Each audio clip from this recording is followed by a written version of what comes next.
Things I thought I would talk about today is setting up a third bear trap. One of the best things about Whiteout Survival is that it is an international game, and you get to meet people from, I met people from every continent. We don't have anybody from Antarctica, but we do have somebody from Greenland. We have a lot of people from North America, Central America, South America, a lot of Asians, Southeast Asians, India, Russia, Mongolia, Australia. Did I already say Australia? Some of the, like Indonesia, Philippines, a couple of Koreans,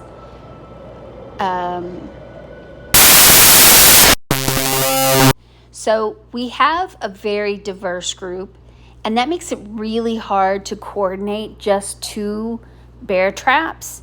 So, if it's something like the Foundry event, then those are on weekends, and a lot of times you can specifically set up your schedule to be there for that event.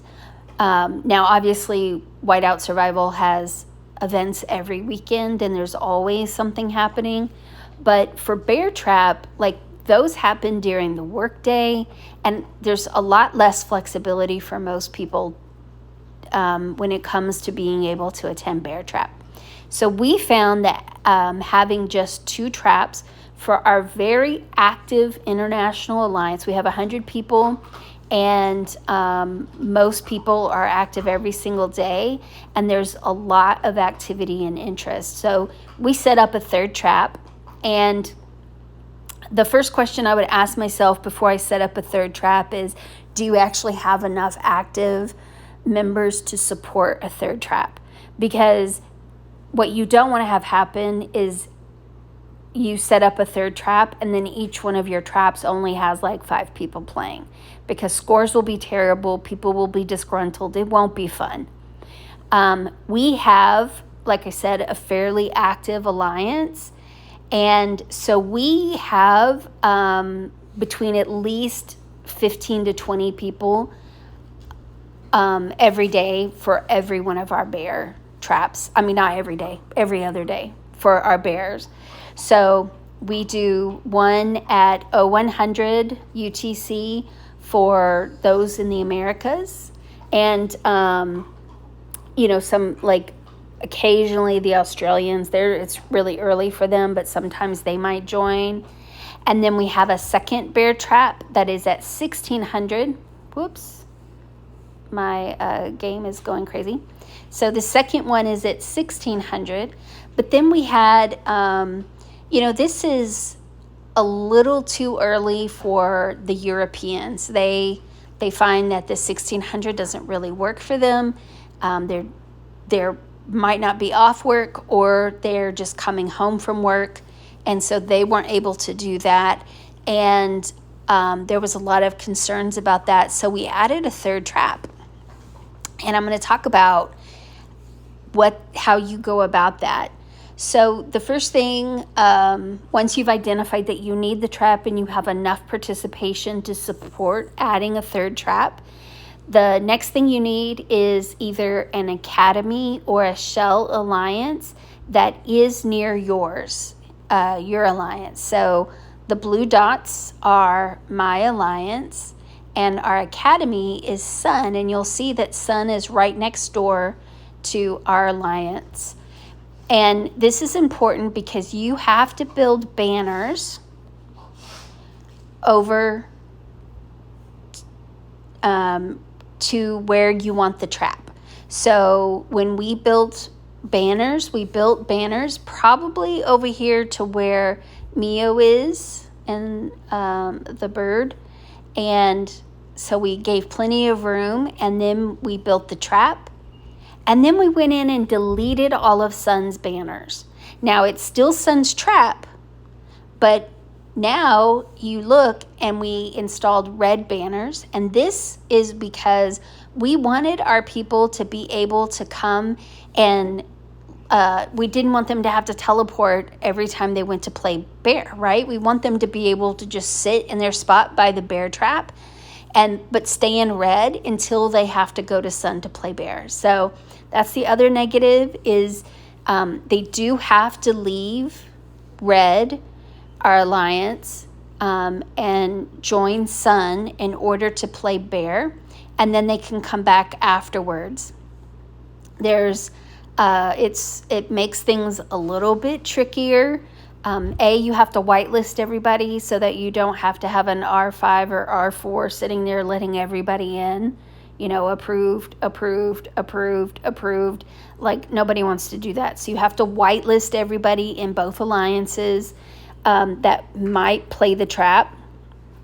The other thing is, if you have a vote, like right now, we have some Mia shards from one of our fortresses.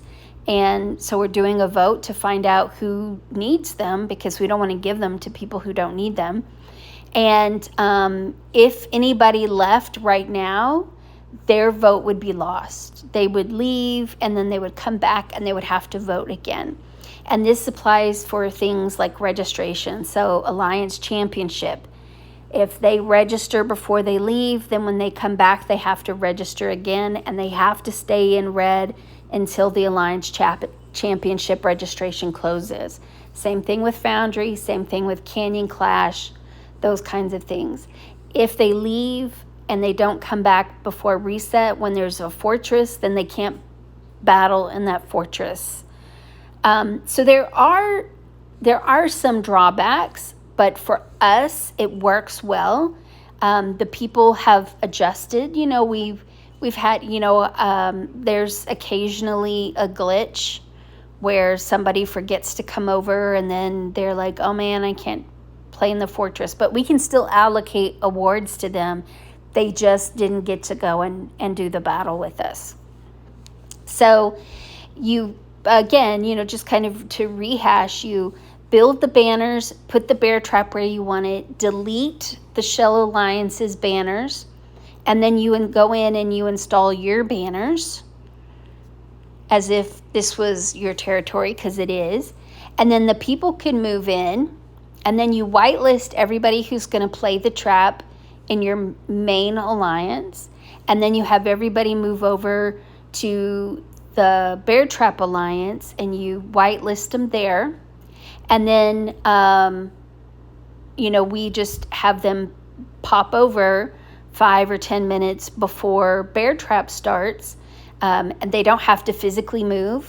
It's just going in and to settings and leaving the alliance and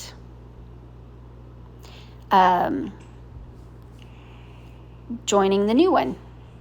So, right now I could play at Sun's Bear Trap if I wanted. I'm doing Brothers in Arms, and I'm very far away from home right now. So then the other negative is our main alliance, Red, the tech is fully maxed out. And we are still working on the tech for Sun, because it was just an academy. It was just for babies who were just starting out, who were really low furnaces, and so we didn't put a lot of effort into the tech, and now we're having to go in and really build that up, both because of our bear trap and also because we continue to grow.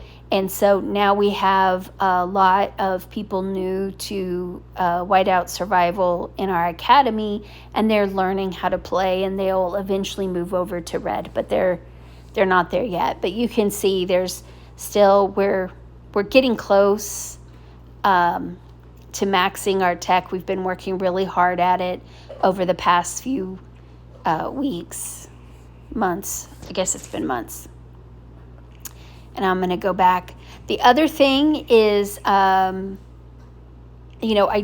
you want your extra alliance to have access to facilities, so that they get the facility boost. Our